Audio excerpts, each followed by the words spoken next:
Throughout the course of history, there have been periods when mankind made rapid advances. And then there are those other, much more numerous times that remain rather unnoticed as transitory periods. Now, at the dawn of the third millennium, how will this age be judged by posterity? And more importantly, what form will that posterity take? And what kind of judgment will it be capable of?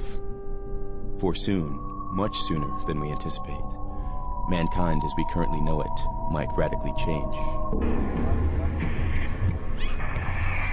Burn, baby, burn! Something new is emerging. While people have talked about global peace, the end of history, and the disappearance of ideologies, an army of scientists around the world has continued working in their laboratories. The impact of this work is now slowly surfacing. Technology is about to take over the torch of history and will guide us to a new era.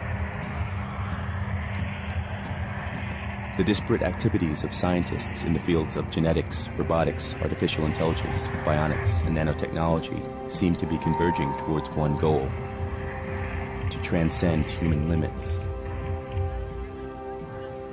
It will lead us inexorably towards a transhuman age, an age when more evolved species will leave mankind behind as a fossil in history.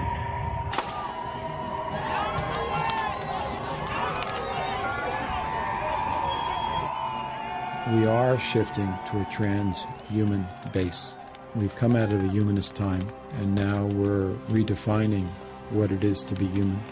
Whether we like it or not, we're becoming cyborgs. We're becoming transhumans. We have the opportunity now to try to do things better than nature has done. Why not have a stronger arm than we have? Why not be able to run faster? Why not be able to have tougher skins? If you're going to replace your eye for vision, why limit it to visual? Why not give it the kind of vision a bat has? Give it ultrasound. Could you imagine a Versace body design? Can you imagine a Terry Mugler body design? These individuals, the late Versace was an incredible designer. What if he was a transhuman? What if he was an artist who really wanted to combine art and science? I bet his designs for a future body would be astounding. We really, really do want to violate human limits now, and we're getting closer and closer to the ability to do it. It's what we want. And here we are in the Brain Research Laboratory. Yeah, here's the brain when it was stored. Dr. Robert White is a neurosurgeon at the Cleveland Medical Hospital in Ohio. Now, here are some pictures. In 1963, he performed the first experiment to keep a brain alive outside the body. That's the human skull here. That's not real. This is a gorilla. See here, when you take the brain out and isolate it, you can take all that if you want, and you keep it alive and live forever. See, this is a human brain, actually, and it is fixed, so no one needs to worry about it being alive. There have been many attempts throughout the world, particularly in the old Soviet Union, to take the brain out of an animal, they like the dog, for example, and keep it alive with machinery. Now, you can do that with the heart, the kidney, the liver, the lung, all the other body organs, solid organs. But nobody had ever been able to do it with the brain. And part of the reason is we must remember the brain is very delicate when it comes to its blood supply. And so when we finally did it and found that this brain of a highly developed animal had brain waves, had biochemistry, was functioning just as it would. Now, we couldn't talk to it. We could send it electrical signals. We could show that it could actually hear and so forth, but we didn't know whether it was processing the information. But the point of it all is that that moment in time also said to us, if you can do it for the animal brain, you could do it for the human brain. This incredibly brilliant scientist, Stephen Hawking, who's an astrophysicist, actually, he is now in a wheelchair and literally speaks via a computer. And some people, perhaps unkindly, have described this wonderful man as sort of a head on a computer, basically.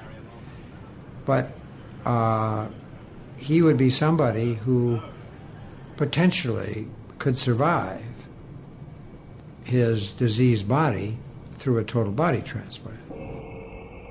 To prove that the brain was in fact functioning normally while in this state, Dr. White needed to undertake a second experiment, during which he succeeded in transplanting the head of a monkey onto the body of another. The creature survived for 7 days before the body rejected the head. In the monkey experiments, these animals are as much a monkey as they were when they were in their own original body. So I would presume, and I'd go beyond that, I would be assured that the monkey personality is retained. So consciousness can be transplanted. Obviously, personality, if you want to speak of the monkey having personality, can be transferred. And so you might ask, where did this bring us as far as the human spirit or soul goes? And I guess you could argue it can be transplanted.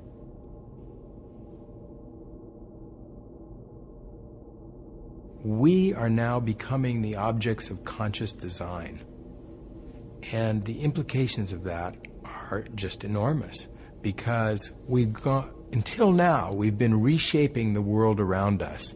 And we can see how dramatically it's been changing. I mean, we've really reshaped the landscape, and we've built a society and altered society and changed everything that's external to us.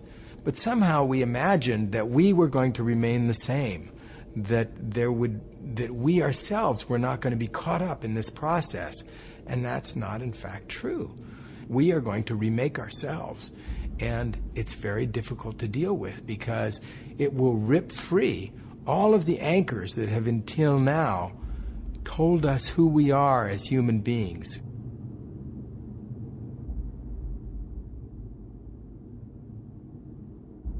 We're at the end of a definition of what a normal human being is.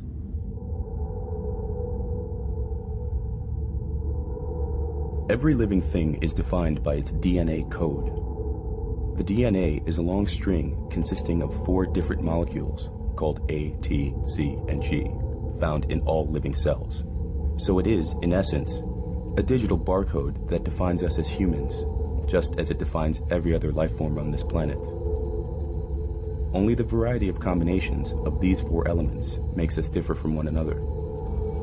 The Human Genome Project was started in 1990 as the largest technological enterprise ever, with a budget far outstripping that of the race to the moon, and involving hundreds of laboratories around the world, all with one main goal.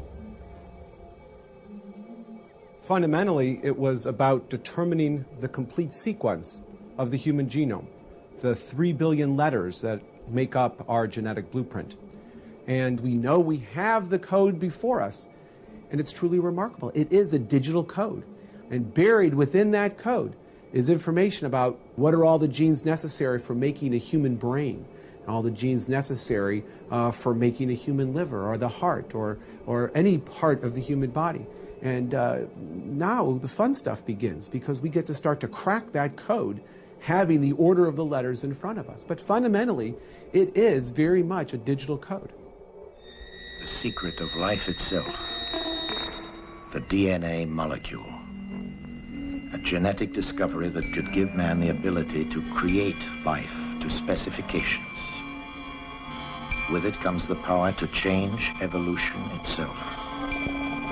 Never have we had such opportunity, or such awesome responsibility. Change DNA structure in the lab is fairly straightforward and it's fairly simple. You can study a piece of DNA to unravel its function.